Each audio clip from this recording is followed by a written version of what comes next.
Oh no, Okay, what if so yeah, we're going to go straight to the speaker. He's David Delgado Hey guys, how's it going? from I'll MyTona. just get this. And MyTona is one of the biggest mobile game companies in the EMA region. I forget the short Europe, for Middle, incognito. Is it? what does the EMA stand for again? Europe, Europe. something. It's just friggin' huge company, okay? It's a huge company, but I'll introduce you guys to all of that in a second. I'll just set up real quick and then we'll get on with it. Yeah. Alright. So, David, we want to hold on to the microphone? Yeah, I can chuck it on my shirt or something so I can. Yep, so this is thing here. Oh, nice. I'll put it And on if my you want to mute it, it's on top. God, nice. Yep.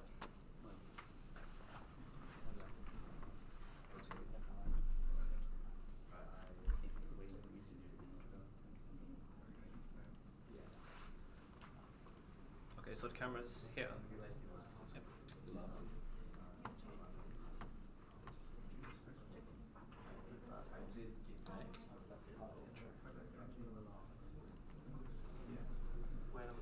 Maybe that's just going to Oh, yeah. just Nice. hide that.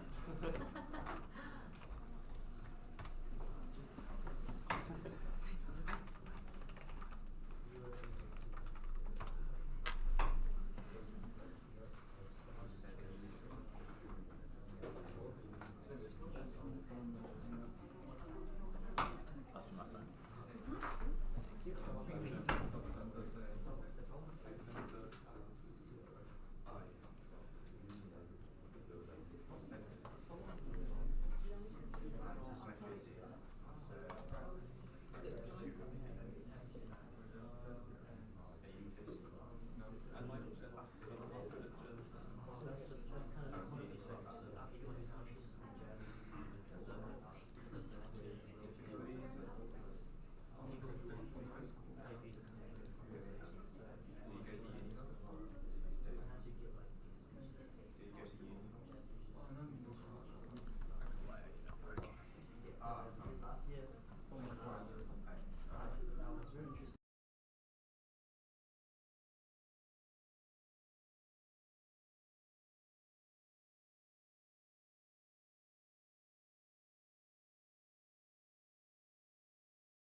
My name is David Delgado, and I am a game developer, player, and game lover. So when I was thinking about coming here today, and I thought, well, what would be a cool way to introduce myself? And I thought, well, what better way than to actually give you a little bit of a run through my own gameplay. Oh, we're going to do it like this.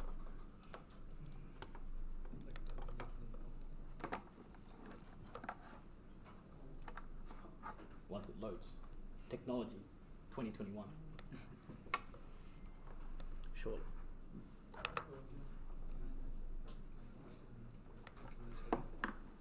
Or maybe not.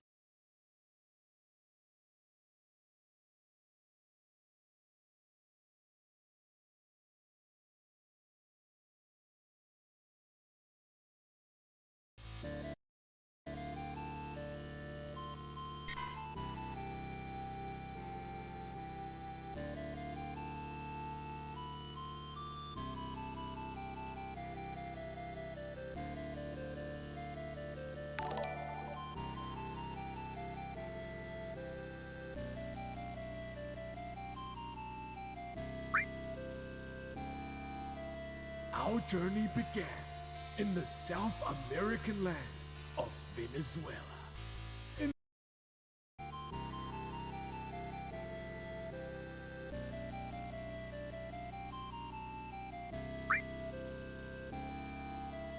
Our journey began in the South American lands of Venezuela.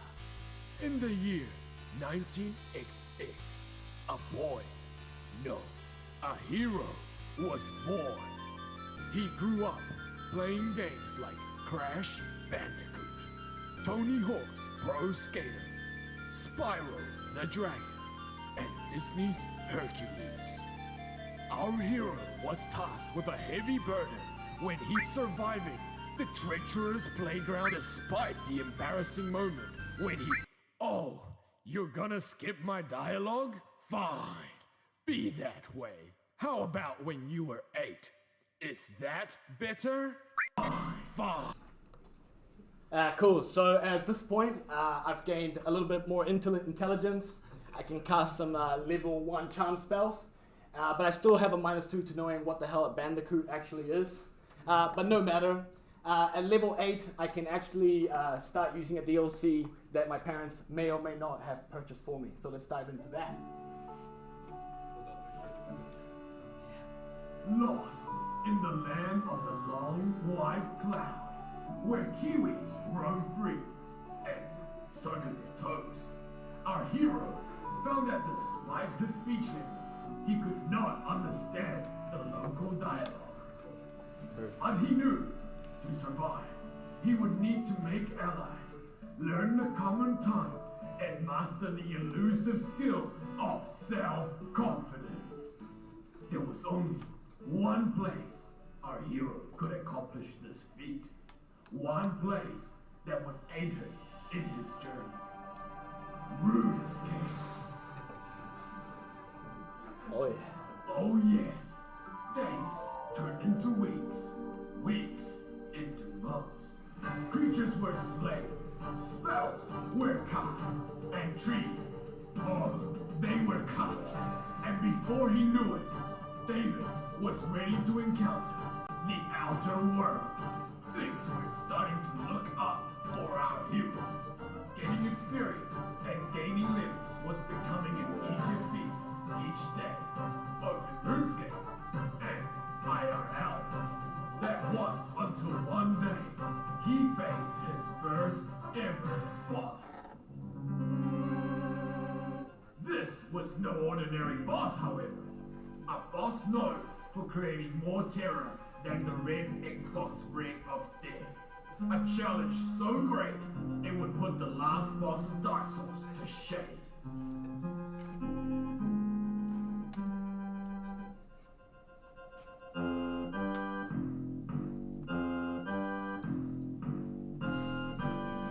I know, terrifying.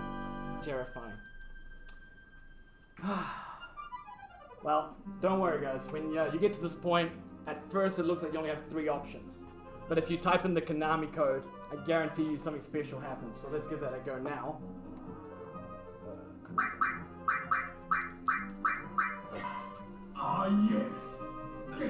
developer. The road ahead will be treacherous.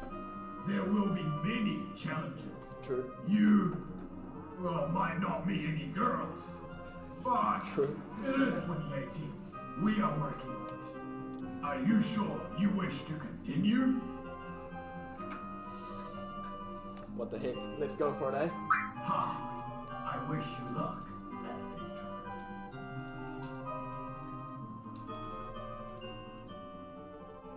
And there you go. That is my game. You can download that on Steam at any time you want.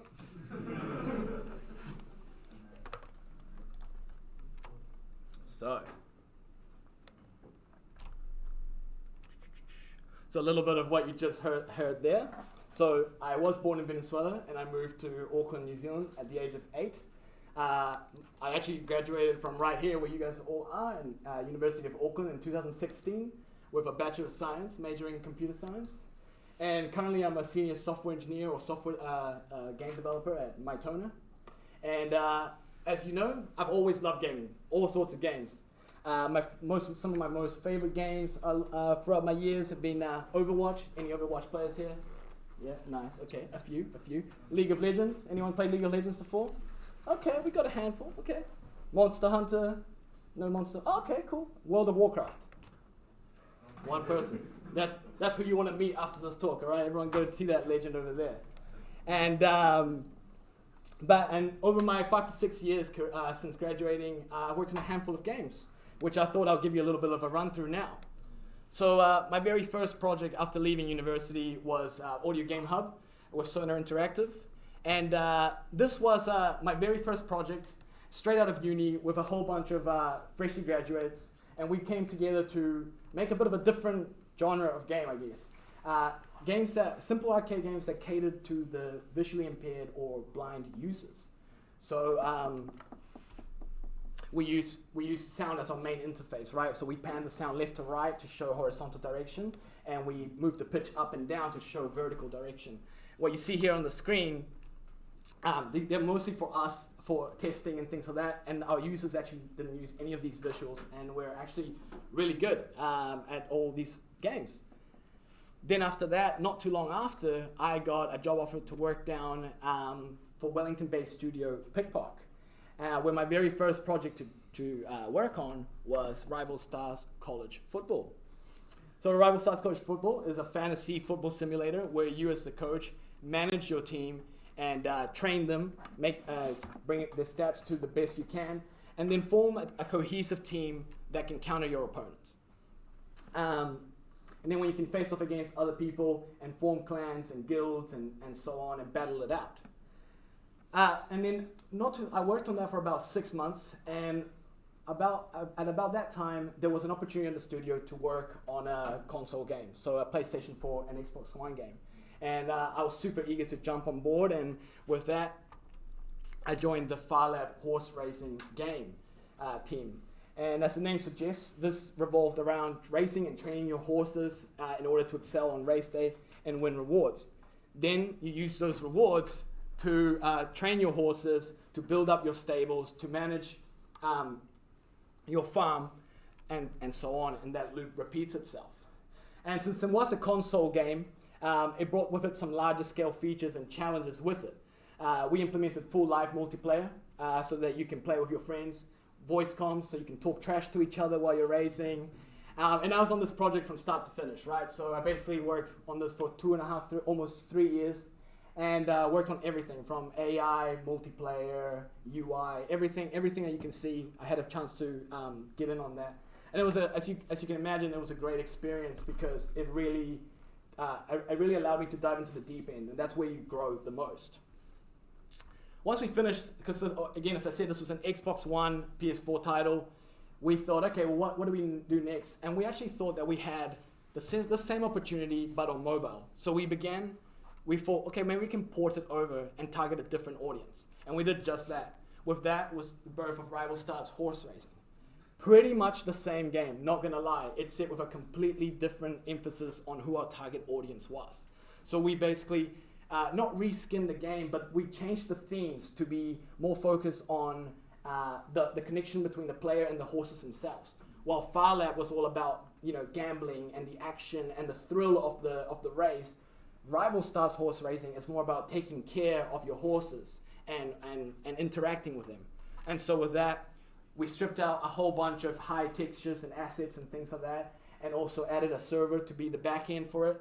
And we also, as I said, implemented features that are not in the console game, like interacting with your horses, racing baby horses or foals, and equipping them with saddles and all that sorts of stuff.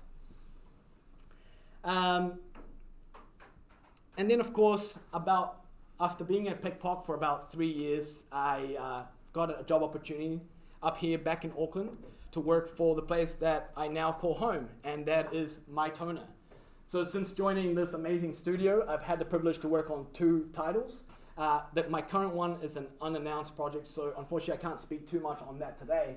But my very first project that I joined was Mana Storm Arena of Legends. And you can think of Mana Storm as like a Brawl Stars battler type mobile game. It's instead of guns and rocket launchers and grenades, it's all about wizards, spells, and magic. Basically, you battle it out either in 3v3 or 1v1 or a free-for-all kind of battle royale sort of thing to gain currency, which then allows you to level up your spells and get stronger and stronger and stronger.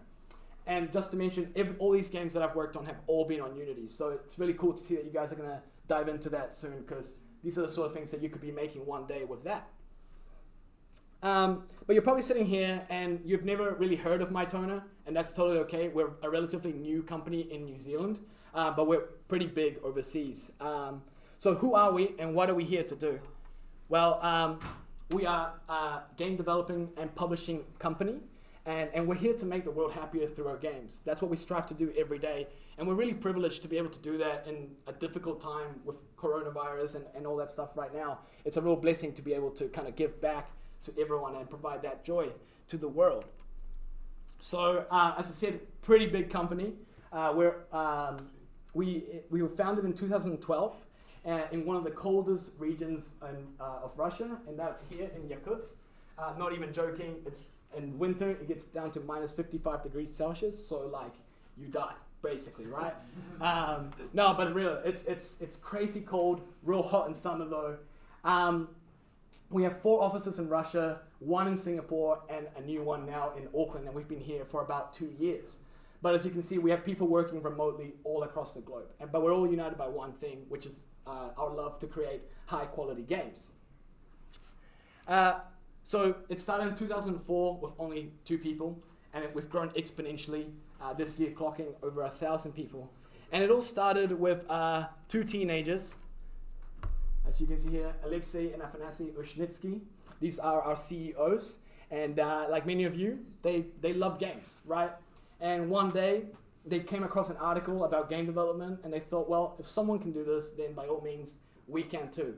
And they just got on with it. And it wasn't as easy for them because in 2002, around that time in Yakutsk, it was hard to have internet. There wasn't a lot of information. Everything was a big pain. But they persevered, and we are here where we are today. So around 2006, they created their first company, which was Sulus Games. And in 2011, they learned about the mobile market and how this different way of monetizing your games. Not selling the game itself, but selling things like extra lives and things like that. And they found that quite interesting. And they wanted to dive into that, but with that, they had to create a new company to create those mobile games. And with that, the birth of MyTona started. And we later rebranded with our logo in 2019. So MyTona is a great place to work. I'm going to go into some of those reasons. But the first thing is that they understand that when you have a full-time job, you spend most of your days in the office, right? And so they try really hard to make sure that every single office then feels like home. So this is our Auckland studio here. We're based in Takapuna, right on the waterfront, 360-degree view of, on one side, the whole ocean view, and on the other side, the rest of Takapuna. So pretty amazing, great team. But all over the world, our offices have that common factor, which is when you come to work, it's not just a productive environment. It's filled with fun and inspirational people, and it's just a really great place to be and a great place to work. They really want to create this dream studio environment. So our games are played all over the world, and are considered to be some of the best representatives of their genre. For example, two of our most popular games and in the top 100 grossing games is Seeker's Notes and Cooking Diary. So for those of you who haven't seen, Seeker's Notes is it has a little bit of everything, but predominantly it's a hidden object game where you need to go from location to location, finding all the objects within that place within a time limit. On top of that, you have a whole bunch of mini games that you can embark on. So 3v3 and puzzle adventures that help you get more lives and so on. And then, of course, it's gone great. It's broken a lot of records within the company, and we are in the US. This game is top 3 in iPad, top 51 on the iPhone, and on Google Play, we're in the top 100. And then up next is Cooking Diary, one of my personal favorites. Cooking Diary puts you in the shoes of a professional chef, if you will. And you're going in a busy capital where there's a lot of stuff going on, and you're in charge of cooking, preparing, and serving the customer's orders. It's kind of like an overcooked sort of thing where you're balancing like 3, 4, 5 things at the same time and trying to keep everyone happy. The great thing is that as you progress, not only do you unlock more upgrades for your restaurant and your kitchen and new recipes, but you actually, once you finish a restaurant, you move on to a completely different one. So today you could be making pizzas, and tomorrow you're a master cake maker. And as you cook your way to success, you're able to customize your restaurant to make it feel more like you. So this game has been real popular and has gotten lots of awards, one of them being the 15th IMGA People's Choice Award. And with our popularity and our awards, it's actually opened up a lot of doors for us to, for example, one of the latest things we have done is we've collabed with Netflix Stranger Things to create a limited time event where you can play as the characters and have a restaurant all based around the Stranger Things universe. But just because we specialize in mobile games doesn't mean we don't like to diversify. One of our latest adventures is The Day Before, which we have teamed up with fantastic developer to publish this game. And I could speak about how awesome it is, but I think I'll just play you the trailer and so you can enjoy.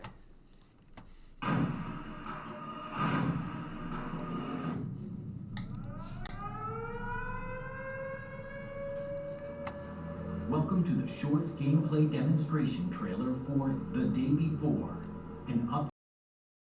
Welcome to the short gameplay demonstration trailer for The Day Before, an upcoming open-world multiplayer survival game. The Day Before features a huge, stunningly detailed post-apocalyptic world destroyed by a terrible virus. I'm running out of fuel. Great, man. Awesome. We'll look around here, I guess.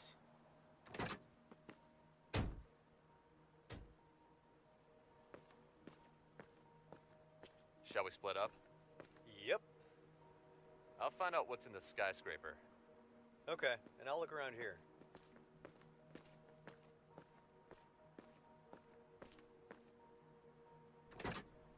Let's see what we have here. All right. I have found a great cowboy hat. Tell her everything's all right. And there aren't any more guns in the valley. Easy, cowboy. Listen up. This is Woodbury Survivor Colony speaking. If you can hear this message, it means that we have opened our doors for new survivors. We can give you food and shelter and ensure your safety. Here are the coordinates. Did you hear that? Yep, I got a message too. Great. Maybe I can sell my junk there and get myself a better rifle. Let's find some fuel and go. In the Survivor Colony, you can sell and buy any items, as well as cooperate with other players.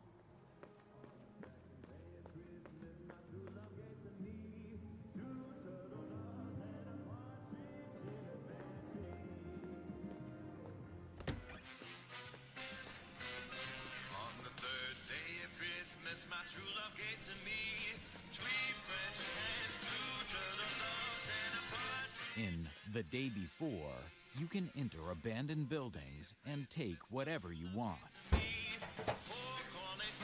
The main thing is to be careful, because not all players are friendly.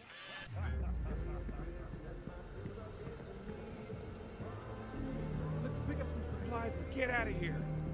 Let's check it out. Oh shit. Got company. Could use some help now. The things are about to get heated. Over here.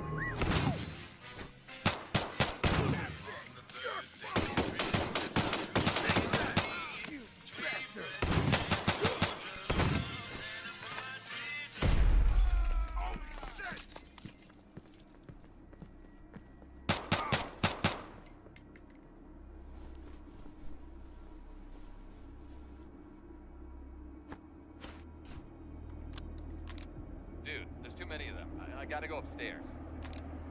Okay, I'm running toward you. The snowstorm is starting right now, and the temperature is falling fast.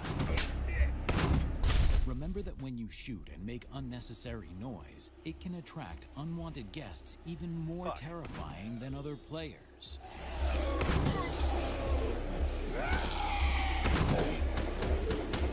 The world of The Day Before is teeming with hungry hordes of bloodthirsty infected, ready to tear you to pieces. Phew, that was close. You should have seen this shit. It seems he dodged a bullet. Now he's crafting a bandage so he doesn't die from bleeding. Hey, are you upstairs already?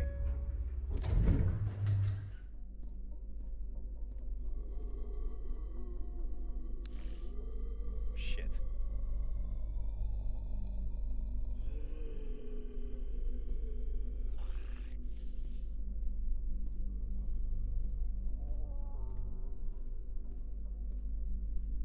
Psst, where are you?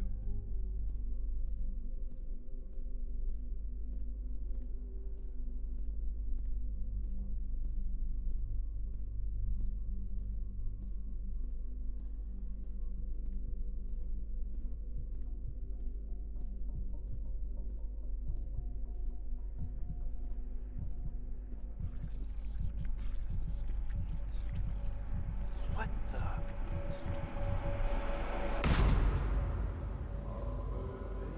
The Day Before, coming soon.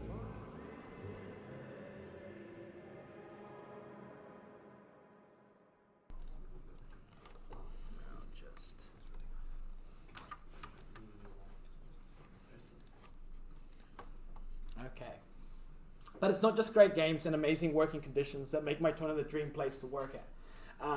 There's a whole bunch of stuff that I could spend all day talking to you about. But one of the main things is, for example, our yearly conference, where they fly all the employees all around the world for a conference and a week-long event where there's a whole bunch of professional development opportunities, a lot of fun, and a chance to meet a whole bunch of talented people. So unfortunately, we couldn't go last year for the 2020 conference due to COVID, but the 2019 one was a blast. It was really a chance to experience a new culture, learn a lot about who we are and what we do, and just learn from each other as well as from others around us. But it's not just our conference. We often go to many exterior conferences as well, all around the world. We go to DEFCON and all game jams and PAX and all these sort of games to both share the experiences that we're gathering as well as to absorb from others. Because at MyTona, education is super important, right? We always want to continue getting better and growing. And because of that, MyTona actually sponsors courses for all its employees so that you can consistently keep getting better and better at what you're doing, or even learn something completely new and expand your skills and be have a broader understanding of what you're doing. But again, there's heaps of bonuses. Sports refunds. If you're going to the gym or playing some sports, they will reimburse you. They care about career growth, so therefore we give you free courses. They even pay for your gaming chair at home. We have a monthly event to go to the cinema. Decent wages and bonuses. Internal courses. If you buy a treadmill at home, they will help you reimburse it. Official merch, which I've actually brought with me today, so I can give you guys some stuff as well to go home with. Medical insurance, and of course, conferences. So if you're interested in joining our team, perhaps not yet, I don't know when you guys feel ready, but when you are, just send us your CV at job@mytona.com, and after a test and a couple of interviews, who knows, you might be the next member of our team. Yeah, what's up, bro? Do they offer internships?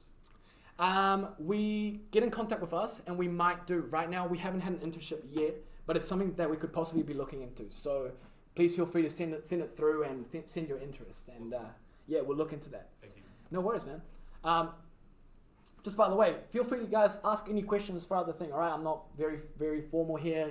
You know, we're all friends, we're all chill.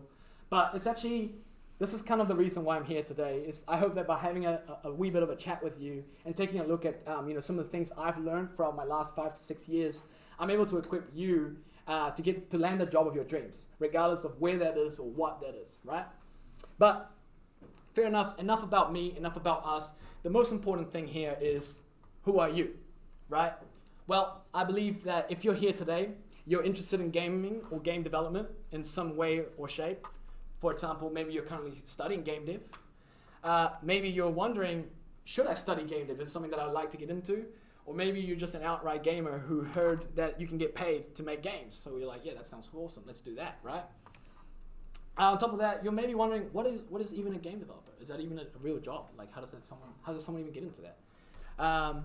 Perhaps you want to know, okay, well, what's the best things you can do to get into the industry? And because of that, maybe you're wondering, well, what are things that are important to your future employer? Or maybe you just want to know, well, once you get the job, how can you excel it? And hopefully, one or many of these are you. And if not, no worries. We're going to have fun anyway. We're going to go through some cool content. And yeah, see you on the other side. So, story time. You may have had a look at the run-through of my life, which I showed at the start, and the projects that I've worked on. And I'm most probably sitting here thinking, wait, hold on just 1 minute. That seems way too easy, right? Like, nobody becomes a level 26 game developer by simply playing RuneScape like 8 hours a day. And to you, I would say that's very, very true, actually. You're totally right. While what I showed in the playthrough was true, there were plenty of giant boulders I had to dodge and booby traps I had to avoid and bosses I had to overcome to even come close to standing in front of you here today. But these are the things that I actually want to share with you. The lessons I've learned, the information I've gathered, and the magical keys to success that I've picked up along the way to help you save some of those spare lives, right? And kickstart your way into achieving your dream, just like I did. So let's go forward by first going back. Back before the fancy studios and the cool games, back before university even, a place where there were no worries or stresses, back to being 13 years old, right? What you saw there before was right. I did love games, and they were a central part of my upbringing. But interestingly, for some reason, growing up, I always saw game development as one of those careers that were nearly impossible to achieve. I don't know if anyone can relate with me. I just thought, I might as well become an astronaut. Like, it would probably be easier than becoming a game developer. And I had this idea that it was like, there's no way, I'm aiming for something too narrow, and I'm never going to get a job if I do that, right? So, even though it was a thought in the back of my head, I never really dared to action it. And, well, as you know what happened next. One day I reached a point in my life where I was asked what I wanted to do when I grew up. And I'm sure you all know there's nothing more painful for a teenager than the day that you realize that you just can't play games all your life.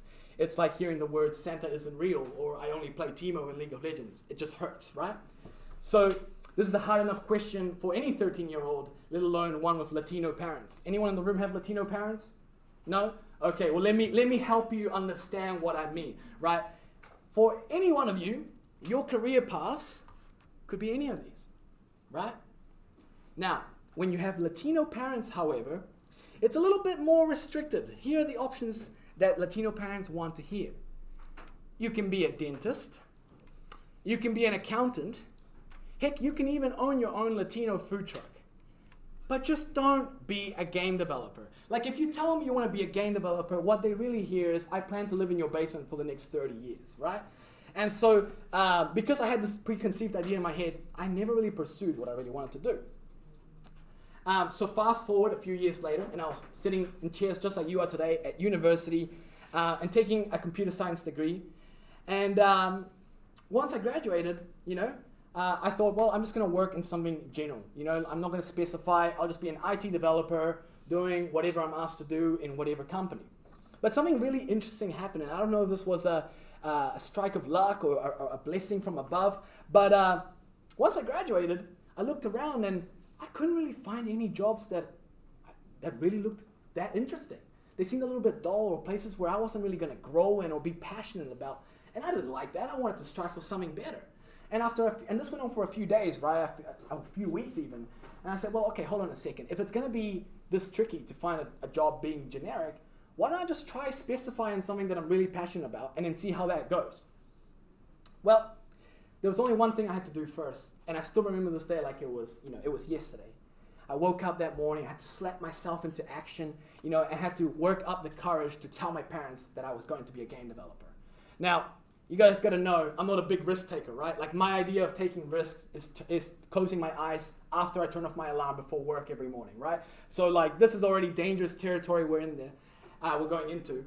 But I remember my parents coming home, and I was like, I marched up to my dad, and I said, Dad, I'm going to be a game developer. Now, folks, I can't make this up, right? The words that came out of my dad's mouth that day changed my life forever. My dad said, okay. Wait, what? I can't make this up. He said, okay. And I was like, excuse me? Who are you? What have you done with my dad? And now get this. I can't make this up, guys. He was like, check this out. He was like, what? It makes sense. You love games. You're going to be great at that. And I'm like literally for 2 minutes with my jaw on the ground like, who is this person, right? And you know what I realized? That with 2 letters, my dream suddenly seemed to go from fiction to reality. And then I realized that the whole time, the only barrier between me and my dream was me.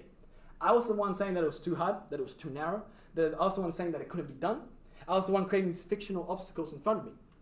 So the next day, I changed that. And I said, I woke up, I stood proud, and I said, I'm a game developer today. But what does that mean, right? And honestly, to be honest with you all, I had no clue what that meant at all. I had so many questions. What do game developers do? What tools do they use? What does a day in the life look like? And there's these questions that I want to help you answer today. Hopefully through this talk, we're going to go through some experiences, some guidance, and I can help you tackle any obstacles you might face, whether that's going into game dev or another career, because I'm going to be a little bit generic, but in some things I will specify. Because if I'm honest, sometimes all you need to hear is okay, right? Sometimes all you need to do is convince yourself that you can do it. And so I wanted to start this talk by telling you, okay, if you have the desire to do it, you can and will become a game developer. So, let's start off. Where do we start? And what direction do we take? There's so many things to learn in the game development industry, right? Sometimes looking at the big picture can be quite overwhelming. Like, where do I start? And if you're anything like me, some of the questions going around in your head are, for example, what do I even start learning, right? What will benefit me in my career the most? Which things do I focus on? Or perhaps, what's important to my employee? And these are all valid questions, and we're going to dive right into those very soon. But there is some good news. It's that today, where you are, you're already in the right place and doing the right thing. You're at university pursuing your degree. Now, degrees are a funny thing, right? Depending on your career path, your degree can vary between crucial or it's a nice to have. But regardless of that, the degree is important because you're not only showing your employer that you have some base knowledge on your field, but also it shows that, first of all, that you can commit to something for a long term, right? You didn't give up halfway or not try at all. You stuck out for your whole degree, and that's important. The second thing it shows them is that you're deadline driven and that you know how to manage your time. And of course, it shows that you're responsible, right? Because we all know university is not perfect. It's going to take a little bit more than just showing up to every lecture and then acing the test. You have to go out of your own way and take responsibility for your own learning to really get those results. So it's these 3 things that your employer will look at when they see when you see that you've got a degree. So you're doing great already. However, the truth is there are a couple things that we also need to keep in mind, even though that it's great that we're at uni. And that the first thing is that uni never quite prepares you for the workplace. That what I'm saying is they teach you a lot of base level knowledge, but not often a lot of practical day-to-day knowledge. And that's not to say that what you're learning is not important or that it's useless, but rather that it needs to be supplemented to really reap its benefits. And the second thing is that there are thousands of students just like you graduating each year, right? And that means that demand is low and demand is low, but the supply is high. And unfortunately, that means that employers will have the pick of the crop when it comes to picking an employee. So showing up to your first job interview with simply your degree under your belt, just like the other 100 people who graduated in your year, might not yield the results that you were hoping for. That sucks, right? So then, out of everyone, how do we make sure that the claw comes down and picks us, right? Because we all look the same, kind of, right? So To do that, we're going to need to establish a plan that ensures that we can stand out from our peers. But I've been where you're sitting at today, and when someone says stand out, it's easy to get the wrong idea about what that means. And what I'm here today is to tell you that to stand out, you don't need to be the smartest person in the room. You don't need to know the answer to every question. You don't need to have an IQ of over 9,000. You never need to be wrong. But you do have to stop playing team up, because seriously, it's toxic. I don't like it, right? No, but really, all you need to do to get an edge is 2 things. That's right, 2 things. Collect experience and level up, and you need to become all in. That's it. You do these 2 things, and I can assure you that you will stand out like never before. You do these 2 things, and I can assure you that regardless of your career path, you're going to make your employer, as they say, weak at the knees. That's right. So let's start from the top then. Collecting experience and leveling up. What does that mean? Well, we do that in almost every game that we play, right? We do something repeatedly, and each time we gain some experience. It makes us stronger, better, faster, right? So that means if we're going to want to become game developers, we're going to have to start making games as soon as possible. That's right. There's no better way to become a great game developer than going out of your way to make your own games today. And to do that, well, you're going to have to pick yourself up a game engine, which fits perfectly with today's launch day. So now, I know most of you in this room, perhaps some of you are starting to get dipping your feet into Unity, what's it all about. Some of you might have some experience. So because might be a variety, I'm just going to cover it briefly, and then we'll see how we go. But when I started with game engines, I had heaps of questions, right? Like, what even is a game engine? Do I need one? What do they do? Which one should I use? And should I just make my own game engine? And so, well, let's start from the top. What is a game engine? Well, game engines are great. They're able to take the weight off developing your low-level systems to let you focus on the game idea itself. What? What does that even mean? Okay, let me say it this way. It provides tools and general functionality that is common to many games. That means you spend less time redesigning the wheel every single time, and you spend more time to things specific to your game. Now, what sort of tools can it provide? Well, depends on the engine, but heaps of stuff. Physics, right? Rendering, sound, animation, networking, AI. But this is a very theoretical way to describe what it is. Let's take a look at a more practical example. I mean, after all, we are game developers, right? We like to see things in front of us.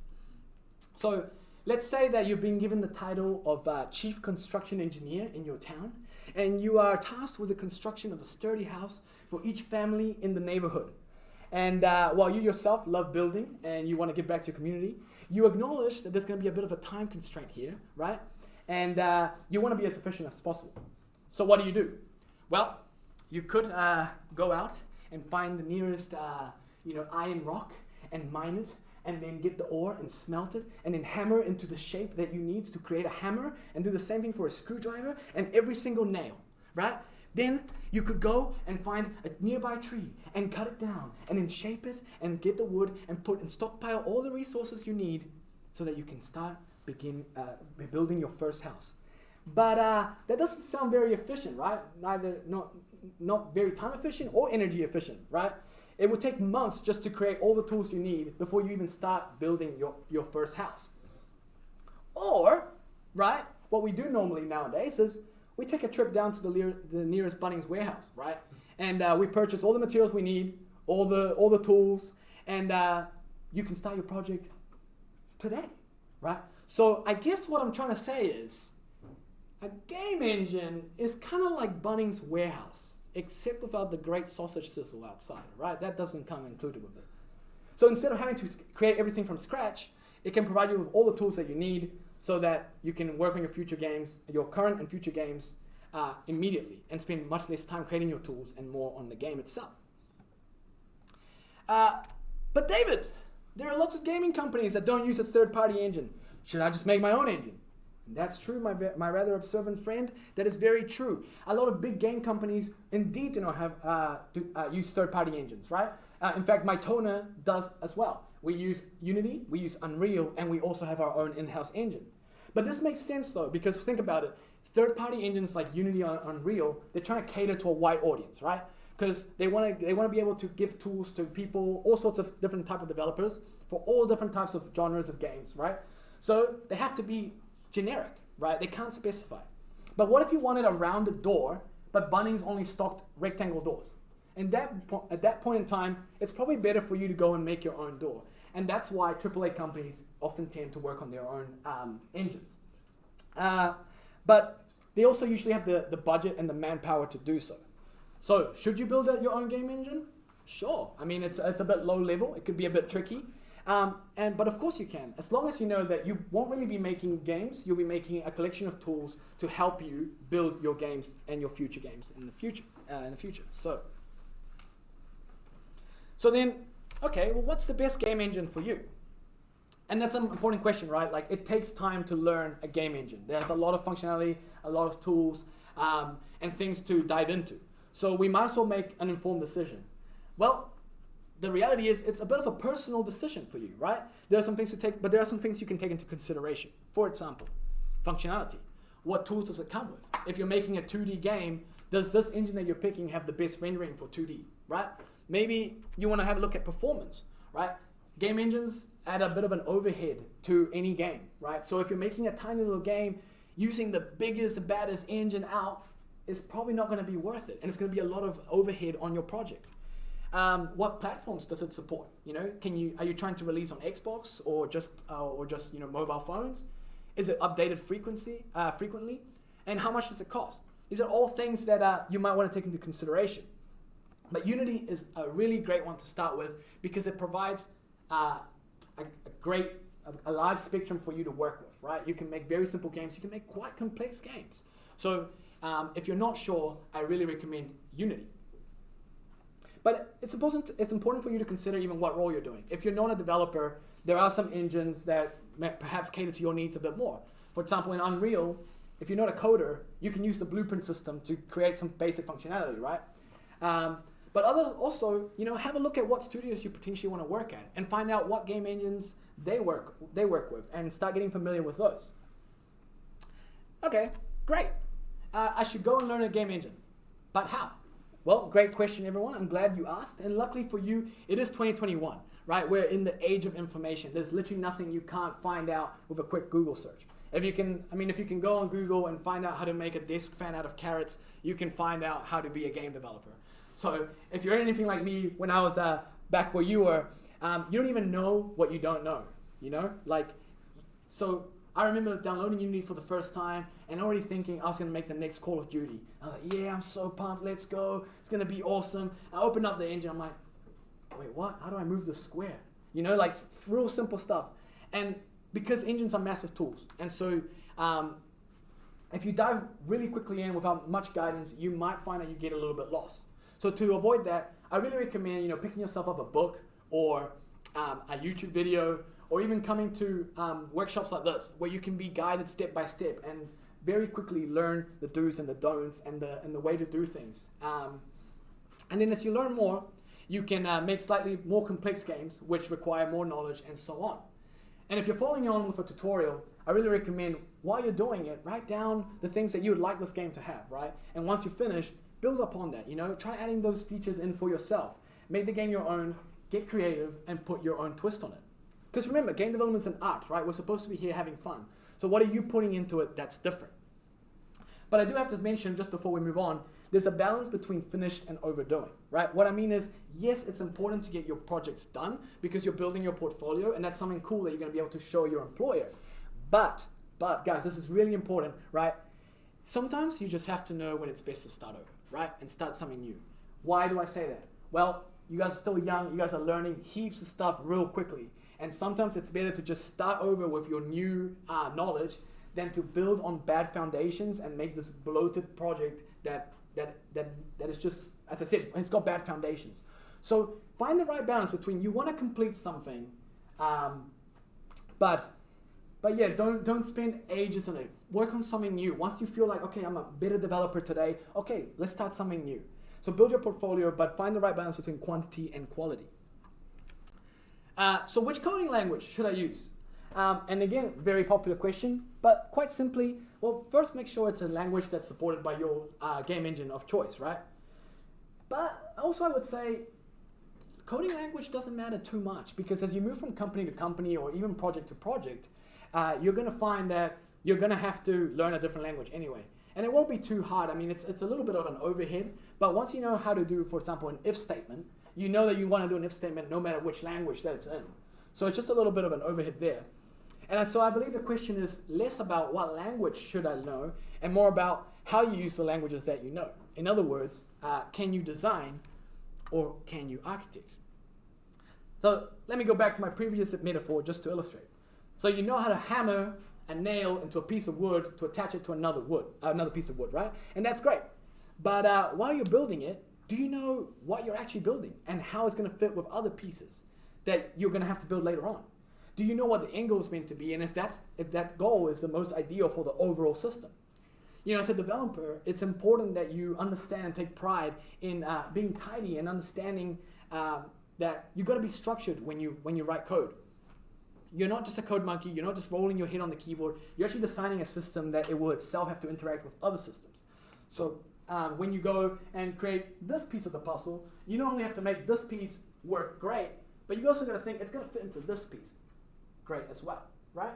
So it's these things to keep in mind. And how do you do that? Well, keep these 2 points. First of all is reusability. So let's say you're writing an inbox system, right? Does your inbox system only work for your particular game, or can you use it for any game that you're going to make, right? Think about how if you can reuse these systems, it's going to force you to think abstractly and go, okay, I need to abstract this out, make sure that it's not tied to my game. And the other thing is extendability, right? So if you want to add extra functionality to your system, can you do it easily without having to scratch everything and start again? You want to build systems that you can build upon very easily. And if you do this, if you're reusable and extendable, when you design your code, you're going to make your life so much easier, and you're going to learn a whole lot. Okay, sure, but how? And well, great question once again. Well, the reality is, as programmers, as game developers, we don't just make games, we make tools to make games, right? So one of the things you're going to find when you join a studio is you won't necessarily be on gameplay, although you might, and it's really cool. You might also be making tools to help other disciplines, for example, artists and designers and sound artists to do their jobs in an efficient manner. For example, you might be creating a tool that helps all the designers import their balancing into the game from a spreadsheet or something like that. So while you're out creating your own games for your own portfolio, be conscious of the tools that you're creating and don't just hack a solution in. Actually try, challenge yourself and think about, okay, my game needs an inventory system. Can I make an inventory system that can work for every game I'm going to make from today onwards? And when you create your portfolio and when you start writing up these things, document your system, because future employers are going to love that. They're going to love that you're thinking this way. So that covers the main, a lot of the things that we can start, the tools that we can start having a look at and getting familiar with what we're still studying. But what are other qualities and skills that we can develop during this time, right? Well, let me hit you with another metaphor. And as you can see, I like my metaphors. Please don't judge me. They're my love language, okay? So just go with me. Let's say you're buying a car, right? And there are many things you consider before buying a car, right? Like most importantly, you want to know the essentials, like does it have an engine, right? Does it got seat belts? And you're probably going to need a steering wheel. I mean, those things you can't argue about, right? If it doesn't have those things, you won't buy the car. It's as simple as that. But those are not the only things you consider. So you also want to know perhaps the other less essential things, like is it fuel efficient? Or maybe you want to know if you can plug your aux cord in. And what's interesting is think about how these extra things, they don't make a difference to how the car drives, which is actually the whole point of the car. But yet they're still important to a buyer when deciding between one car and another. To the point that a buyer might buy a particular car which drives the same as another one simply because it's got more legroom or it smells nicer. So in that case, let's put ourselves in the shoes of our future employers and compare two different potential employees. So we got Jack and Jimmy here. They both have degrees and they know how to code and they did really well in their college years. Despite their similarities, Jack has worked on game jams.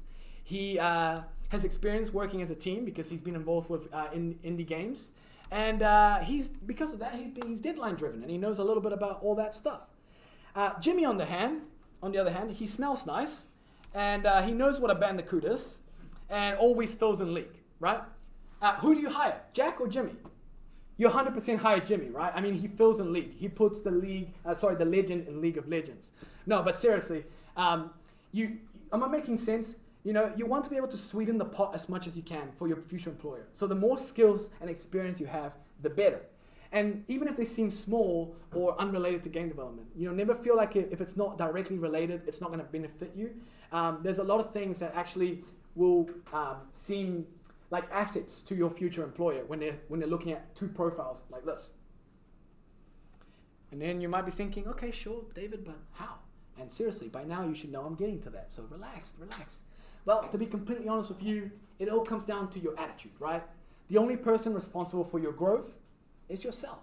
And so you need to ask yourself, okay, what opportunities are you not taking today that will challenge you and grow you tomorrow? You see, you are in charge of putting yourself in a situation that's going to better you.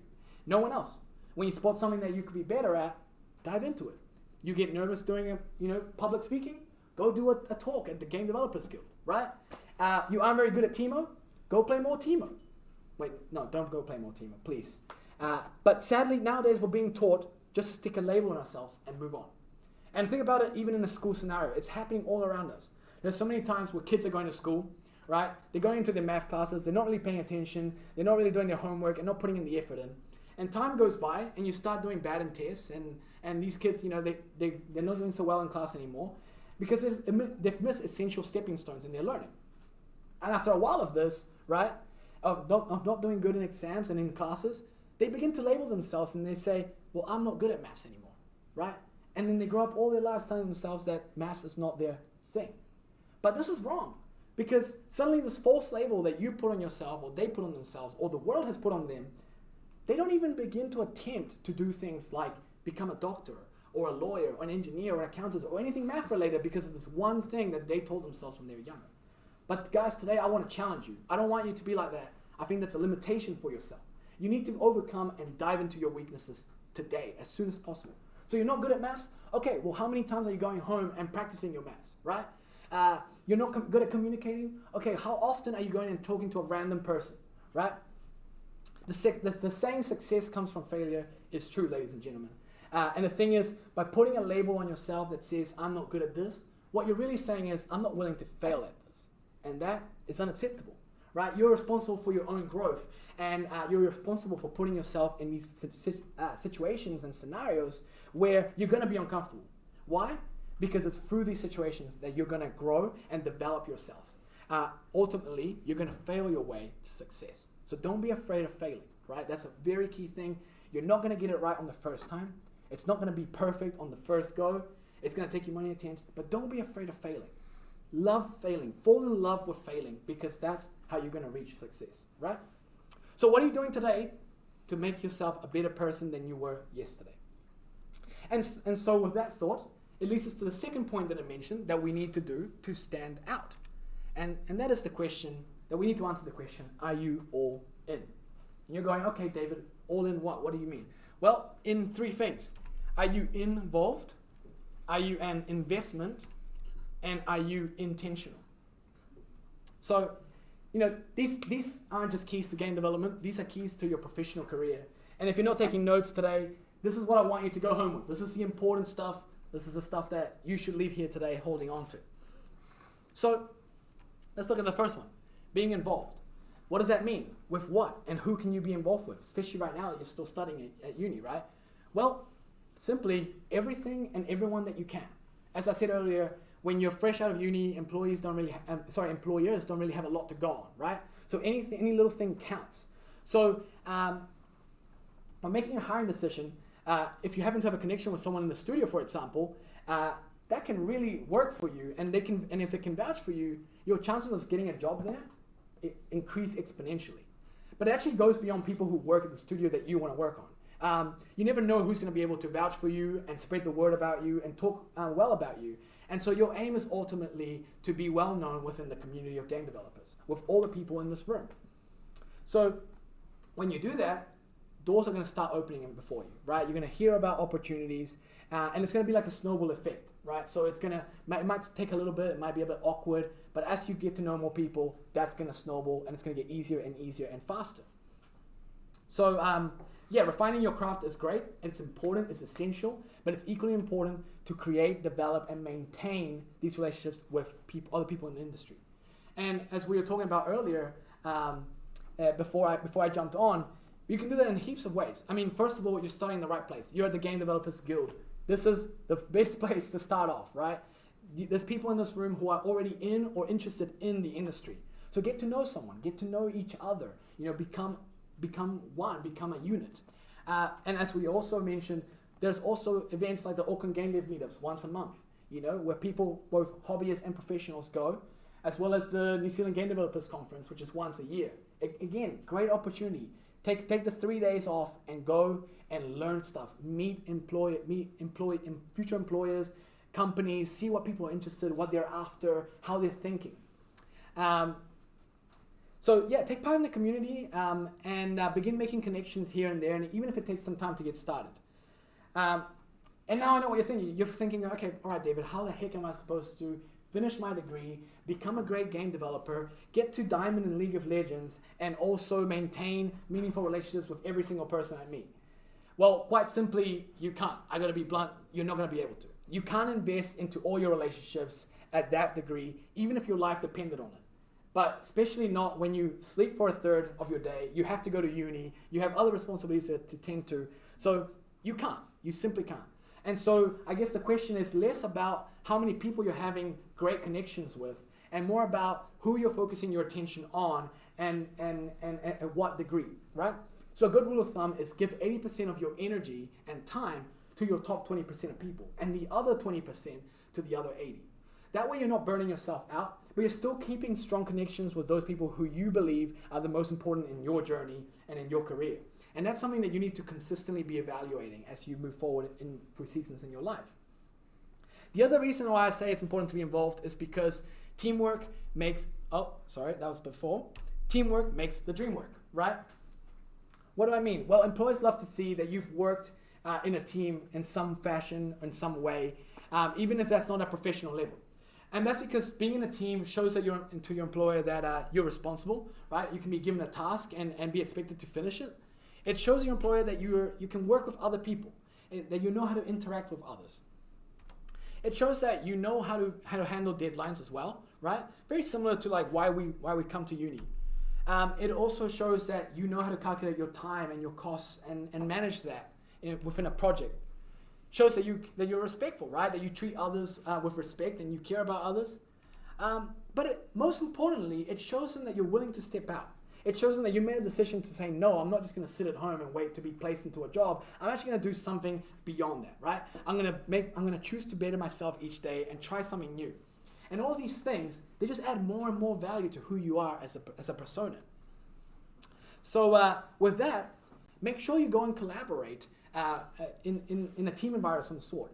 These Kiwi Jam things, they are such a great opportunity both to learn, but to meet people, to get involved in the industry. It's a win-win-win for you. So get involved, meet people, make connections, and have fun doing it. That's what game development is about, right?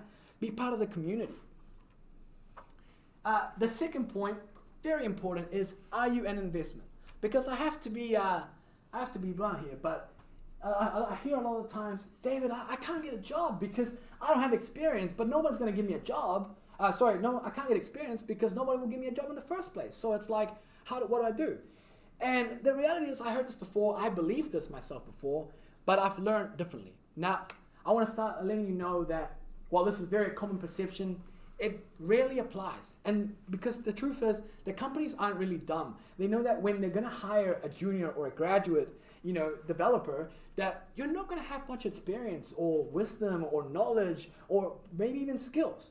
So they're going to need to invest in you to bring you to that place and develop you both technically and professionally and personally to bring you to that place where you are an asset. So basically, what I'm trying to say is to be a good candidate for an employee, as an employee, is to simply be a good investment. But what is an investment? Well, an investment is a thing that is worth buying because it may be profitable in the future. And the key word here is future, right? An investment is never profitable immediately.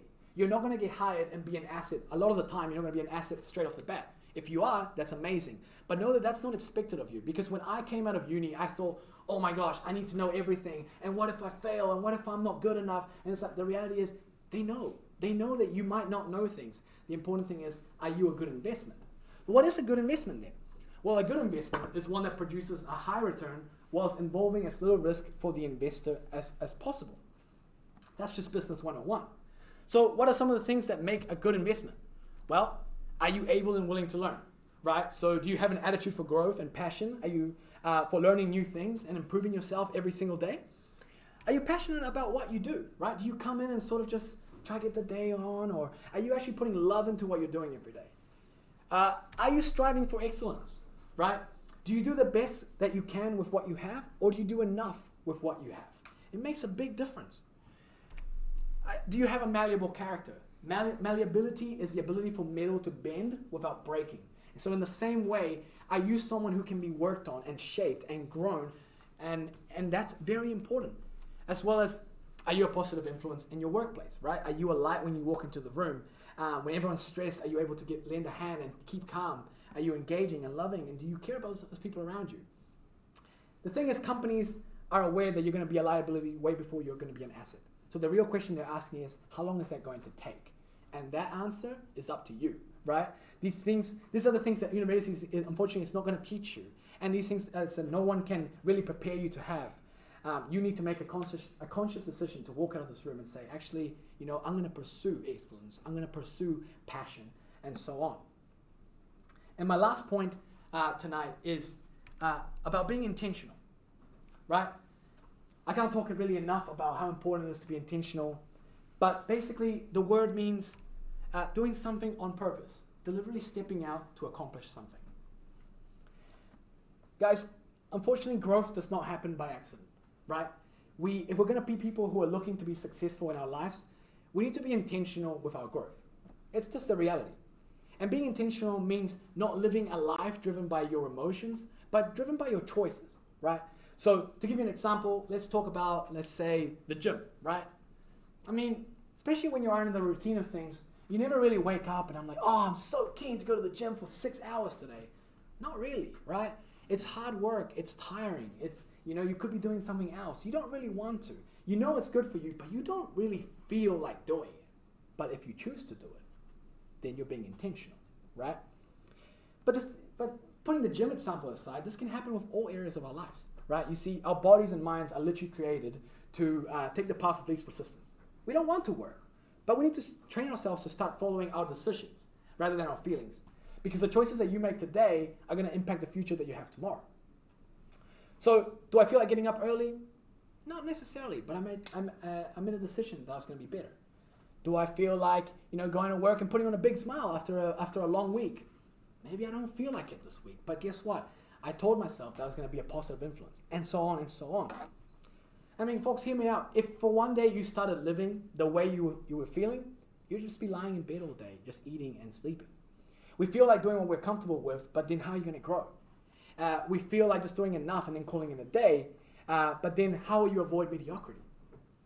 The sad part is, and the reality is, you don't even have to try to be mediocre. You just have to stop swimming with against the current. Because our bodies are made to want to just rest. And if your body could have its way, it would just chill all day. So the sad reality is, if we choose to be excellent only when we feel like being excellent, well, prepare not to be excellent 9 times out of 10. At the end of the day, we are what we constantly do. And so excellence is not an action, but a habit. Okay? So, Game Developers Guild, let me encourage you today, right? Make the conscious decision to be excellent, to pursue excellence. Take it one thing at a time if you need to, but don't conform to mediocrity. You're better than that. I believe in you, right? No one can push you to grow. Heck, even I standing up here for an hour can't push you to grow. Only you can make the decision to step out of this room and be intentional in areas of your life. And this is what I believe is going to help you stand out among others. These are the things that you can work on right now, starting today, that's going to help you land the job of your dreams. And once you've done that, once you've landed the job of your dreams, what are the key things to do? One, to make sure that you also excel at it. Well, let me tell you a little secret. it's exactly the same thing that we've been talking about this whole time. It's the same thing that you were doing the day when you went to the interview. Well, what are you talking about? It's something I like to call being the light. So how do you shine each day, right? Well, you know when you went to the interview and you were like a nice, bright, shining bundle of joy and you were so passionate and eager to get started, right? And that was all good. But you'll find a lot of people, as the days go on, they kind of come back down and, work sucks, you know, and they start losing that passion and that genuine, motivation, right? They call it the honeymoon phase. But I challenge you today, don't just appear passionate for the interview. Be passionate for what you're doing today, right? Don't drop the level of excellence, but rather increase it every single day.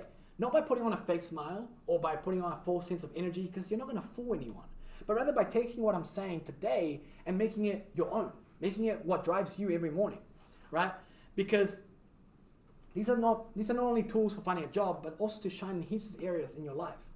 So how do we shine each day? Well, we've talked about it, but let's put it in a workplace, in the context of a workplace, right?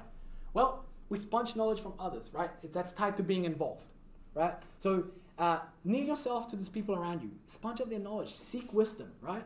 The same way that you're here listening to me, find that wisdom from your peers, from your co-workers. Never lose your desire to grow, okay? You don't stop learning the day you get your job. You learn every single day after that. Be hungry for knowledge. Be hungry for wisdom, because they're going to be your greatest treasures going forward. Challenge yourself. You get the job of your dreams, right? And people go, who wants to work on this really hard feature? And you'll find most people like, oh, no thanks. But I ask you, challenge yourself. Don't choose to work on the things you're good at, because then you're never going to grow and you're going to stay the same way. And that's not the goal. That's not the end goal. Be enthusiastic and encouraging, obviously. You know, put yourself, bring a positive vibe to work each day and be joyful. Strive for excellence. Again, avoid mediocrity. We've covered this. Excellence is going to set you apart even in the workplace, right? Excellence does not mean, by the way, being perfect. I don't want anyone to come out here going, oh, I need to get everything right. No, it means doing the best you can with what you got. Whereas mediocrity is doing enough with what you have. But most importantly, my last point, and the most important of all, is guys, never lose your passion. Never. Find and remember the reason why you're here in this room today, right? For me, I always wanted to give back to the game development community because I felt a sense of joy through gaming all through my life. And I wanted to be able to give that back, right? So, Game Developers Guild, where does your passion come from, right? When things get tough and when things get, a little bit, frustrating or whatever, what keeps you anchored? What keeps you smiling? What keeps you going, right? Employers want to see that. Employers want to see that you're passionate about what you do. It's a driving force. And there will be days when it's tough. I'm not going to lie. There's going to be days when you're like, just like with any other job, where you're going to be like, man, you know what? I really just don't want to come into work today. Or this is boring. Or I'm sick of this. Or maybe your workmates are annoying you, right? But you always need to come back to, I am a game developer. I am doing what I love. I'm making games. Acknowledge your blessing every single day and use it to fuel you forward. And so everyone, I leave you with, be the light and shine today, tomorrow, and every single day after. And I promise you, you're not only going to land the job of your dreams, but you're going to excel in all aspects of it. So thank you so much for your time today, guys. I really appreciate you all being here and taking your Wednesday evening. I'm happy to answer any questions, or we can even look at some trailers for some of the games I talked about earlier on if there's no questions. And just a big thanks to the Game Developers Guild as well for having us, having me. And it's just so cool to what you guys are doing. So thank you all for your time. And we'll take some questions if there's any. What's up, man? Do you remember off the top of your head when the next meetup was, the monthly meetup? The Auckland Game Dev meetup? I don't know off the top of my head, but I'm sure we can find it real quickly. Quick Google search. But yeah. Anyone else? No? Hi. So did you, just to clarify, did you start your game development journey after uni? Yeah. So basically, I didn't think that game development was like a valid, target. And so I went to uni going, okay, I'm just going to be generic IT. And when I graduated, that's when I was like, there's not really jobs that I want to get into. And so I thought, okay, well, let me start doing game dev now. And that meant me going out of my own way and kind of learning Unity and game development stuff by myself. So that's why I said I went onto YouTube. I started looking at courses. I got some books, real cheap, real easy to find, and just followed through with the tutorials. And as I was going through the tutorials, I was like, oh, I can make this. And I was going through the tutorials and going, oh, actually, you know, it'd be really cool if this like Flappy Bird game had this mechanic where like also it exploded every 30 seconds or something like that. And I'm like, how do I do that? I have no idea. But as I started learning, I started adding more things to my game and building a small portfolio, which helped me get my first job. Once you get your first job, it's a lot easier to get your second job, right? So, but have fun with it, you know, make your own games. And that's something, when you go and show your portfolio, we're not just technical people, we're game developers. There's a beautiful combination of art and technicality and passion about what we do. So show that off to your employer, and yeah. Could I just follow up on like, Yeah. when you're at uni, did you do things like internships or like graduate programs? Because I feel like that's things that students really push for, like when they're here, and it's really like intimidating, I think. Yeah. I didn't, if I'm honest, because again, I didn't even know that I was going to go into that field. But when I finished, I did try to go for internships. When I started, you know, getting a bit of experience, I was like, okay, let me try and see. I'll work. In fact, when Pickpock was hiring, I thought that they were going to give me an internship. You know, I thought, okay, and I'll move down because it's my passion. I'll do it. But no. And most of the times, most studios are happy to employ you. As I said, maybe there's a scenario where while you're still studying, some studios are happy to take you as an internship. And in fact, we can talk about that if MyTona would be willing to do that. But yeah, get in touch if you want to do something like that. But no, personally, I did not go through any internship.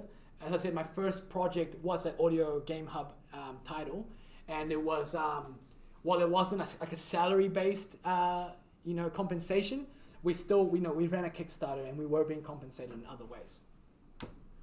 No worries. Hey, bro. It's pretty cool that you work on so many different platforms. Yeah. Did any one of those stand out for you? Well, stand out is a funny word because it certainly did, but not in the way that you're thinking. PlayStation 4 and developing for PlayStation 4 and Xbox can be a real pain because they have a whole bunch of rules and regulations that you got to meet. And basically what they do is when you submit a build to Sony, they go through this checklist and make sure that you're doing all these things, and they take off points for everything that you don't get right. Basically, let's say that they give you a score out of 100. If you get less than 90, they fail you and your submission got cancelled, and every submission costs like 20 grand, right? So it was a pain in the butt because you'd finish with all the Sony stuff, and then Microsoft came and had all these completely different rules and regulations. And things that you don't think about right off the bat. For example, you know how when you're like in the lobby, like in the main menu of like your PlayStation, it says like, it shows what your friends are doing. Like it'll be playing this game in the lobby or in the main menu or in game. Like to do that, you need to tell Sony like every 5 seconds what the player is doing, So it's all these things that you wouldn't normally think about. You're like, oh yeah, actually they need to know these things. So in that sense, it's a lot of back and forth with these bigger companies. Because they have their criteria and you just have to meet it. There's no arguing about that. Every update? Probably, but not at a greater scale. Because once you got those things in, it's probably you're going to keep those in. But more like you got to check that your content is still applying with their things. But in a way, it's similar for when you submit something to iOS or Google Play. They also have their regulations, right? They all have things that you need to be considering and followed by, but it is a lot easier, right? It's not as restrictive and it's not as such a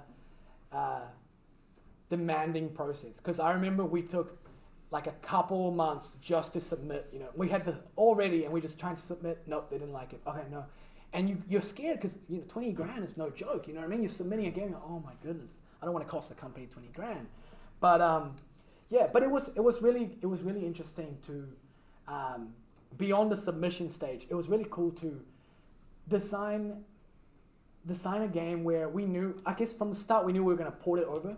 So we were almost making two games at the same time, or we were making this one game that was going to be a parallel, basically.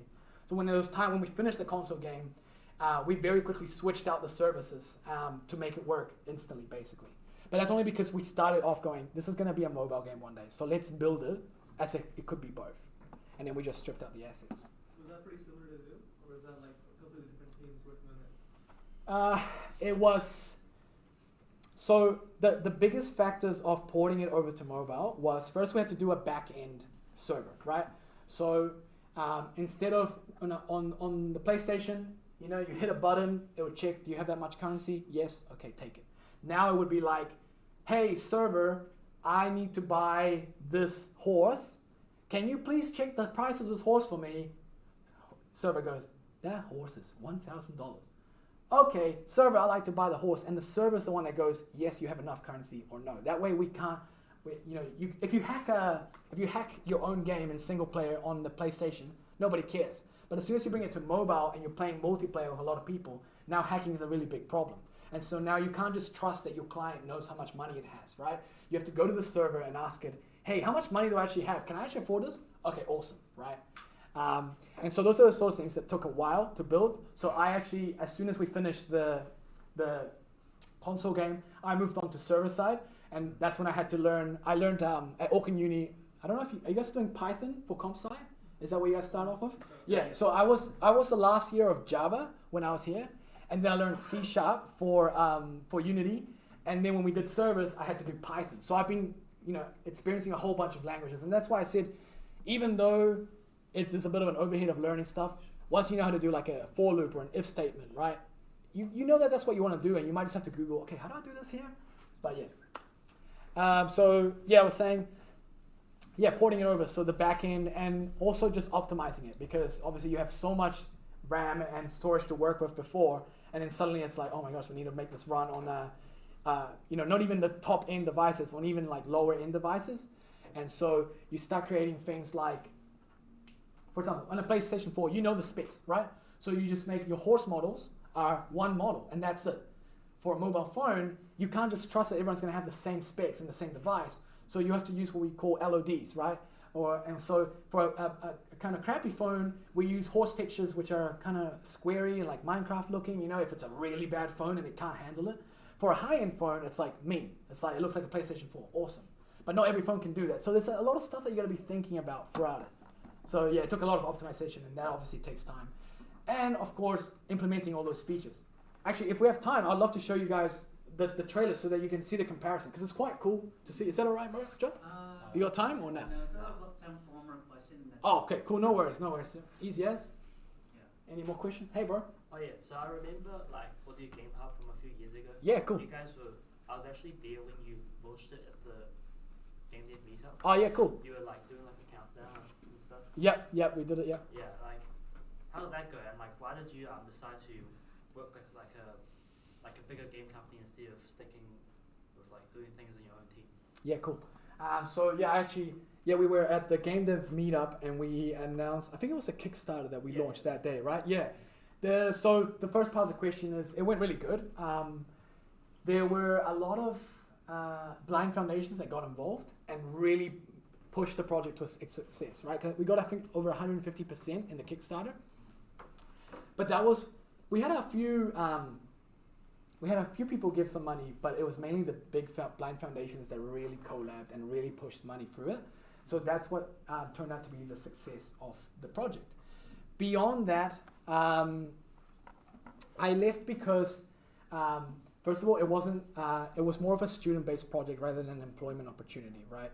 And so I wanted to start working at a proper studio where I was actually going to be experiencing, surrounded by people who I was going to grow from. And because at that time, Audio Game Hub was we're all fresh graduates, and we were just we're not even sure if we're doing things right. We're just kind of hacking this and making it work, cool. But there wasn't a sense of, I'm learning a lot and I'm absorbing a lot. So I definitely wanted to go to a studio where I could really grow. Beyond that, I don't know. I know we had one or two developers apart from me, so I don't know how the project did after I left. But at that stage, we had done a lot of the prototype games that we have already promised in the Kickstarter. So, because I think our Kickstarter was two things. It was for every pledge level, we had an extra mini game that we would do. So we were doing Simon Says or archery or something like that. and then beyond that, there was like this big goal which I don't think we actually reached. So yeah, when I left, we had the prototypes done. So I assume that it went well. I think that they finished off all the prototypes and launched them, and yeah, you can get those now. But yeah, to be honest with you, I didn't follow along too closely after my departure. So, but yeah, but cool that you were there though. Yeah. Yeah. Would you go back to like indie thing like in the future? It's a good question. I think it depends a lot on what season of your life you're in as well. Like sometimes there's times where you want to like, oh yeah, I want to create something for my own, you know, and I want to make something, you know, basically. Sometimes you want to be almost self-employed, right? When you're an indie game developer, almost you can be your own boss and say, you know what, I'm gonna work these amount of hours. It is hard though, right? And it depends. If you're trying to support a family, you might need a salary income. You might not be able to gamble if a game's gonna succeed or not. So it really depends.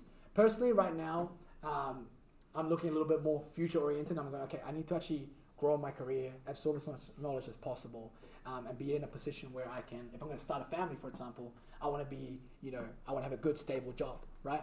But there's definitely times when I'm like, oh man, I really want to go and work on something on the side, right? I want to make something of my own.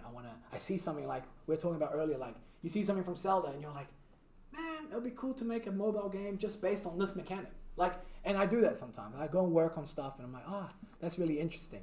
Probably doesn't go too far, but I do experience with it and kind of check it out. But for now, I'm real happy working at MyTona. As you see, we have so many opportunities coming up and bigger games and a lot of innovation, a lot of learning, a lot of education going on there. So yeah, it's been definitely a real blessing to work there. So yeah, man.